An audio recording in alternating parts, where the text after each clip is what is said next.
Hello everyone, welcome to Diplomatic Brief. In June 2022, the Fujian, which was named and launched, was officially commissioned. This not only sparked heated discussions among military enthusiasts, but as the Chinese Navy's first core combat platform equipped with an electromagnetic catapult, it also drew significant attention from foreign media. With this, the Chinese Navy has officially entered the era of having 3 aircraft carriers.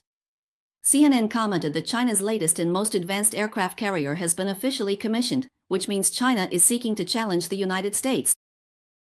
This marks an important step forward on the road to challenging American hegemony. The New York Times emphasized that the Fujian is the first Chinese aircraft carrier whose scale and combat capabilities are close to the American level. As for Bloomberg's report, it highlighted that the commissioning of the Fujian will significantly enhance the strength of the Chinese Navy, and that its power projection capability is an important symbol of the shift from coastal defense to far seas defense. The Wall Street Journal also mentioned that, with the rotational deployment capability formed by 3 aircraft carriers, the Chinese Navy will be able to sustain maritime operations at greater distances and for longer periods. Brian Hart, from the Washington-based Center for Strategic and International Studies, CSIS, emphasized to the Associated Press that compared to the previous 2 carriers, the commissioning of the Fujian marks a significant leap in the combat capabilities of Chinese aircraft carriers. He analyzed that, compared to the previous 2, the Fujian can carry early warning aircraft, which means that when operating outside the range of shore-based air support, it doesn't need to carry out missions in blind spots and can deploy the most advanced carrier-based aircraft in distant sea areas, including the second island chain. Hart added that China is indeed closing the gap across the board. They are commissioning and building more nuclear-powered submarines, as well as larger destroyers with greater tonnage and more missile capacity, among other things. You could put it this way: China is catching up rapidly. According to CNN's report, the U.S. still maintains a significant technological edge in the field of aircraft carriers, and the number of carriers it can deploy is far greater than China's. In addition, all 11 of the U.S. Navy's active aircraft carriers are nuclear-powered, while all 3 of China's active carriers use conventional power. Mainland military expert Zhang Xiefeng explained in an interview with CCTV News that China has basically mastered aircraft carrier technology. All the construction technologies are in place, and China also has the most advanced carrier-based fighter jets. The next step is for China to inevitably achieve nuclear-powered aircraft carriers, and China already possesses the relevant technology. Not long ago, at the end of September, China officially released a video showing the J-35 and J-15T, as well as the KJ-600, successfully completing electromagnetic catapult takeoff and landing tests on the Fujian carrier. This announcement made China the first country in the world to launch 5th-generation aircraft using electromagnetic catapults from a carrier. CNN described that in the video released by China, 3 electromagnetic catapult tracks were prominently displayed, along with carrier-based aircraft such as the J-35, J-15T, and KJ-600. At the same time, the footage also showed China's second aircraft carrier, the Shandong, docked nearby, adding visual impact to this latest display of Chinese military power. The report believes that China has already built the world's largest navy in terms of scale, and is now commissioning high-tech warships at an extremely rapid pace. This has put pressure on the U.S. and its Pacific allies to catch up. In terms of the number of vessels, the Chinese Navy has already surpassed the U.S. Navy, and the speed at which Chinese shipyards are building new ships far exceeds that of the U.S. The official commissioning of the Fujian has made China the second country in the world, after the U.S., to deploy advanced electromagnetic catapults on its aircraft carriers. As a country with aircraft carriers equipped with electromagnetic catapults, this marks a significant technological breakthrough for the Chinese Navy, and it's no small feat. U.S. media have also emphasized that, at present, the only other aircraft carrier in the world equipped with an electromagnetic catapult system is the USS Gerald R. Ford, the lead ship of the U.S. Ford-class carriers. However, the electromagnetic catapult system on this ship has previously caused engineering delays and cost overruns. The South China Morning Post also mentioned that the Ford-class carriers still require further modifications before they can be fully compatible with U.S. carrier-based stealth aircraft. The F-35 series of experimental aircraft, while the Fujian is already capable of supporting similar J-35 aircraft for electromagnetic catapult takeoff and landing. In addition, the Fujian took 40 months from launch to official commissioning, which is slightly faster than the Ford's 44 months. So, what does this mean? Chinese military commentator Song Zhongping said that considering the various weapon systems on the Fujian, the electromagnetic catapult system and arresting gear system need to undergo even more rigorous advanced functionality tests, and previous sea trials have all been successful, so its commissioning speed can be considered quite fast. He pointed out that as China's first flat-deck aircraft carrier, the Fujian integrates many advanced technologies such as electromagnetic catapults, arresting gear, and a fully electric propulsion system. This kind of commissioning speed is truly impressive. Even the US's electromagnetic catapult aircraft carrier, the Ford, hasn't achieved this. To achieve such a fast pace. Song Zhongping also mentioned that the Fujian can carry a wider variety of carrier-based aircraft compared to the Liaoning and Shandong, which will significantly enhance the carrier's combat capabilities.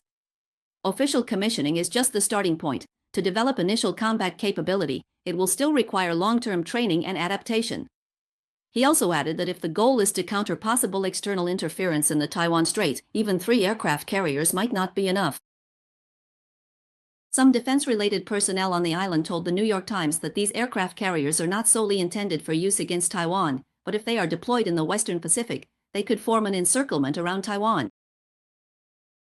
Colin Koh, a Singaporean defense scholar at the S. Rajaratnam School of International Studies, believes that the current operations related to the Fujian are still in the early testing phase. However, he specifically mentioned the deployment of the KJ-600, saying it will help China integrate a complex carrier combat system and extend its operational range from coastal waters to the deep sea. Colin Koh predicts that the Chinese Navy will conduct related drills and exercises around Taiwan, even though the Fujian still has many capabilities yet to be realized. Testing and refinement are ongoing, including how the Chinese Navy can deploy in the most optimal way in a possible Taiwan Strait conflict. For China, having a large carrier could potentially be a game-changer.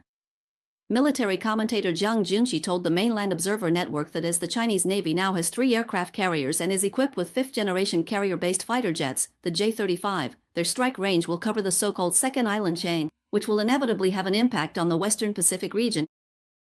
This will have an impact on the strategic landscape. He said that countries that are not so keen to see China's maritime power expanding might find it a bit hard to adapt, but he expects that they will have to get used to it. He believes that, considering China's long coastline, its continuously growing overseas interests, and the need to protect maritime trade routes, China needs more aircraft carriers. 3 carriers are just a starting point. In the future, Chinese aircraft carriers may move towards nuclear-powered models with longer range and greater support capabilities, as well as incorporating fighter jets and drones. The development is heading towards manned-unmanned coordinated operations. As China enters the era of electromagnetic catapult aircraft carriers and joins the ranks of world-class navies, the U.S., on the other hand, seems to be moving backwards. Last week, U.S. President Trump announced that he would sign an executive order requiring future U.S. aircraft carriers to abandon electromagnetic catapult technology and return to steam power, meaning the use of steam catapults and traditional elevators. He criticized the electromagnetic catapult system as being too expensive and lacking in reliability. It's difficult to recover, and the principle behind electromagnetic catapults is similar to that of maglev trains. By using electromagnetic force to accelerate the aircraft in an instant, it can launch the plane off the deck. Compared to traditional steam catapults, electromagnetic catapults have significant advantages. They can provide extra thrust to support fighter jets carrying heavier loads, including more fuel and ammunition. At the same time, they allow for a higher launch frequency, faster takeoff speeds, and require a shorter runway, all of which can effectively enhance the operational efficiency of aircraft carriers. In response to Trump's remarks, mainland military expert Song Zhongping said that China will strive to maintain its advantage in this field. He pointed out that China's aircraft carriers use a medium-voltage direct current (DC) catapult technology, which is different from the medium-voltage alternating current (AC) catapult technology used by the United States. They are not the same technological path. According to a comprehensive report by CCTV News, China has independently developed an innovative integrated medium-voltage direct current power system, featuring ultra-large capacity energy storage batteries in large-diameter, high-density coil designs. These key technologies have already successfully solved the power supply problem for electromagnetic catapults. As for Trump's idea of returning to the old ways, the U.S. military is facing a dilemma. Manville, a retired U.S. military officer who once participated in the design of the Ford-class aircraft carrier, analyzed that reinstalling steam catapults on the Ford-class hull is no easy task. The original intention behind the design of the Ford-class aircraft carrier was to accommodate a fully integrated electric power system. It would require the installation and design of a large number of steam pipes. If steam catapults were to be used, the Navy might have to spend several billion US dollars to redesign the entire ship. And that's not all. Since the US began building Ford-class carriers, steam catapults have already been replaced by electromagnetic catapult systems in the US Navy. Analysts told US media that the production line for steam catapults has been shut down for many years, and the companies that were once responsible for manufacturing and integrating steam catapult systems have also. Major suppliers, such as Huntington Ingalls Industries, have already shifted their focus to the new generation of electromagnetic catapult carriers. Currently, the U.S. Nimitz-class carriers are still using steam catapult systems, and American defense contractors still provide maintenance services for them, but they no longer produce new steam catapults. According to a previous report by the U.S. Naval Institute News, the Mk-13 steam catapult used on Nimitz-class carriers was discontinued in 2017. If the Navy chooses to revert to using steam catapult systems, they might need to design a completely new system, which would incur additional costs. Cantor, a columnist who served in the U.S. military for 20 years, lamented, "It's really a shame, our president. You're about to make American aircraft carriers even worse." To sum up simply, first, the fact that foreign media are paying so much attention to the commissioning of the Fujian aircraft carrier clearly shows they see this as a major event that will shake up the security landscape of the Western Pacific. Second, the modernization of the Chinese Navy has narrowed the gap with the U.S., especially in key technologies like electromagnetic catapults, and China's influence in the Indo-Pacific region will be significantly enhanced.